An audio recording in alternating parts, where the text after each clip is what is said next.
Welcome back, everyone. For those of you who don't know me already, my name is Blake Alewelt with the Bravo Ridge Group at eXp Realty. This video is part 2 in a series of short videos introducing a complete guide to selling your home. In the first video, we covered the new normal of selling your home in today's market. We are going to follow that up by covering the steps we can take to make your house ready to sell for the most amount of money. If you decided that you're going to sell your house soon, you'll first want to take a step back and assess what you're selling. Is your home in the best shape to impress people that are going to be walking through it? Odds are your home has sustained some wear and tear over the years. You might be used to that creaky floorboard or that sticky door, but buyers who are seeing your home for the first time might not like these flaws so much and do have plenty of other options on where to live. So, if you want your property to stand out from the competition, you might want to prepare and make a few adjustments so it comes off in its best light. Here's how to make your house ready to sell, plus some things to fix now that will pay off when you get an offer. Number 1, tally the age of various items. No matter how great your home looks at first glance, any savvy buyer will point to various parts or pop the question, how old? Since guesstimates won't cut it, you will need to gather some paperwork to get your house ready to sell.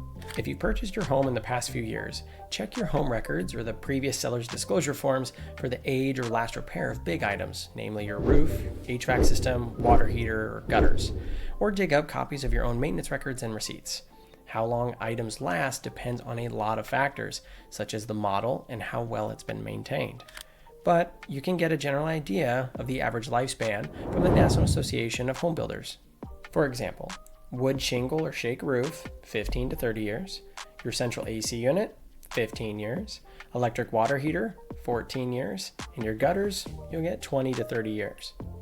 And here's a quick tip. Check your appliances for the years they were made, as buyers will be asking. Number 2, do your own walkthrough. Channel your inner Sherlock Holmes and go through your home room by room. Look for signs of damage that might drag down its value. Example of things to look for include wood rot around outside door frames, window ledges, and garage doors. Condensation and rain can cause these areas to weaken and rot. Cracking around the frames of doors and windows, as this can indicate foundation or roof issues. While checking for these, look for water stains on the ceiling or near doors and windows. This can indicate a leaky roof or rain seeping in from the outside. While checking for leaks, don't forget to look around your toilets and under your sinks. You'll also want to check for bulges under carpet or discoloration on hardwood floors, which can indicate flooding problems or even an uneven foundation. These are much more common as we get outside of the metro into smaller towns, where you'll find homes built in the 1800s or early 1900s. Next, let's test what's called the functionality in every room. For example, doors that don't shut right, broken handles on the cabinetry. Basically anything that doesn't work perfectly should be repaired. Remember to look on the outside for foundation cracks or settling, water pooling, broken siding, and roof condition. Many sellers skip the outside, but it is very important. The exterior of your home is often what creates the first impression when buyers pull up to see the house. Number 3, consider a pre-inspection. Once you've done your own walkthrough, you may want to have a professional take a second look before we list the home. Inspectors can spot flaws you overlooked because either you're used to them or you didn't realize they could actually cause trouble. You can enlist an agent or hire a home inspector to do an inspection or pre-inspection to pinpoint problems from bad wiring to outdated plumbing. And while the cost varies, people pay $300 to $500 for a home inspection. I can refer you to a home inspector I've used in the past that will treat us very well. It may cost a bit, but it will buy you the peace of mind of knowing you're not in for any surprises down the road.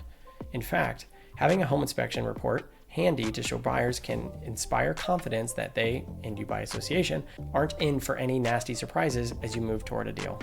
Number 4, what to renovate before you sell. Once you know what in your house could stand for repairs and upgrades, it's time to decide where to infuse some cash. Don't worry, not everything needs to be done before your home is ready to sell. And while you're probably not jumping at the idea of renovating a property you're going to sell, certain fixes will give you an edge over the competition, which means more and better offers. Remember, real estate is an investment. But don't just obsess over the obvious, meaning yes, your kitchen could stand for new cabinets, but many buyers will want to tweak cosmetic details to their own tastes, so you could be throwing money down the drain. Instead, focus on fix-its that are less susceptible to personal preferences that buyers like to know are in good shape. A few examples include door hinges so the doors open and close easy, nicks and dings in the walls that we can fill and repaint, trim boards where people or remote vacuums have bumped and left marks, as well as something simple like changing light bulbs so all are functioning properly. And that wraps up part 2 of the complete guide to selling your home. Hit the like and subscribe buttons down below so you're notified when part 3 of the series is released, where we go over how we can determine the market price of your home. In the meantime, please don't hesitate to reach out if you have any questions. I look forward to hearing from you.